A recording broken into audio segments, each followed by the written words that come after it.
हमें चाइना पे नजर रखनी, उसकी एक भी पनडुब्बी चल दी हिंद महासागर की, रियल टाइम डेटा ट्रांसफर हो जाएगा। अमेरिका का एक सैन्य अड्डा पाकिस्तान के अंडर, और वो पूरे पीओके पे नजर रखता है। इनकेस कभी हमला करना होगा। देखिए अब ध्यान से, कॉमकासा क्या है? कॉमकासा एग्रीमेंट कहता है कि अमेरिका के रडार और सैटेलाइट को जो भी जानकारी मिलेगी, ऑस्ट्रेलिया के रडार और सैटेलाइट को जो भी जानकारी मिलेगी, अमेरिका, जापान को और भारत को, ये चारों अपनी जानकारी साझा कर सकते हैं। चारों अपनी जानकारी साझा कर सकते। अब इससे फायदा क्या है बाबू? देखिए, कॉमकासा एग्रीमेंट मेनली कम्युनिकेशन के लिए, किसके लिए?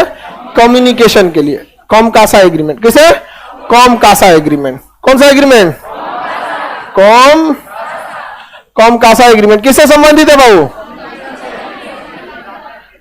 कम्युनिकेशन कंपेटेबिलिटी एग्रीमेंट है।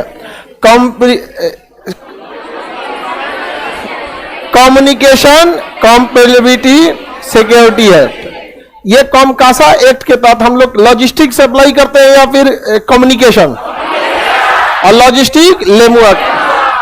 कॉमकासा से फायदा क्या है, ध्यान से जरा समझिए। हमें चाइना पे नजर रखनी है, हम चाइना पे रख नहीं पाते हैं क्योंकि हम कहां रहते हैं? इंडियन ओशियन में।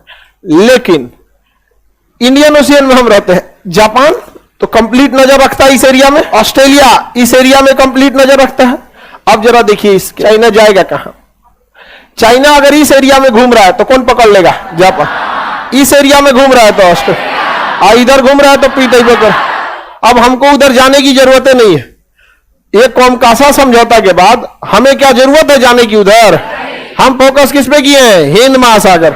अगर वह उसकी एक भी पनडुब्बी चल दी हिंद महासागर की ओर, या तो जापान पहले डिटेक्ट करेगा या ऑस्ट्रेलिया, और रियल टाइम डेटा ट्रांसफर हो जाएगा। समझना क्या कि नहीं? क्या युद्ध में रियल टाइम डेटा का बहुत ज्यादा महत्व होता है। रियल टाइम मतलब अभी का, अभी एग्जैक्ट कहां है, रियल टाइम डाटा इन्हें मतलब होता है। और रियल टाइम डाटा नहीं है तो हमला कैसे करिएगा? जैसे कोई कह दे कि चाइना की जहाज अभी पटना में है, और सोचो पटना सामने को 2 घंटा पहले पटना से उड़ चुका है, 2 घंटा वो कहां निकल चुका होगा?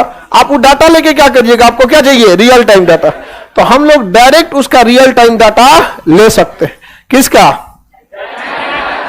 हाँ, जापान का, ऑस्ट्रेलिया का। और इसका सबसे ज्यादा विरोध तो करने की औकात नहीं है पाकिस्तान की, लेकिन सबसे ज्यादा छाती पीटा था कौन?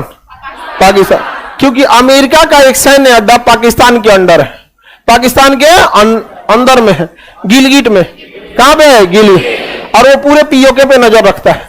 अब बताइए, यहां पर अमेरिका जितना नजर रख रहा है, कॉमकासा साइन की वजह से सब भारत को नहीं पता चल रहा है कि नहीं? यहां पे इनकेस कभी हमला करना होगा तो अमेरिका का रडार देख के हम लोग मार देंगे। जाओ। अच्छा, इससे हम लोग को भी एक दिक्कत है। रूस घुसिया गया था। रूस कह रहा था कि तुम भी जो चीज करेगा किसको पता चल जाएगा? अमेरिका को।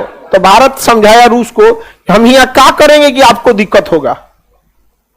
तो यहां से रूस को तो कोई प्रॉब्लम नहीं है। तो हम लोगों ने चुन चुन के उन्हीं देशों के साथ समझौता किया है ना, जिससे बड़ी फायदा है।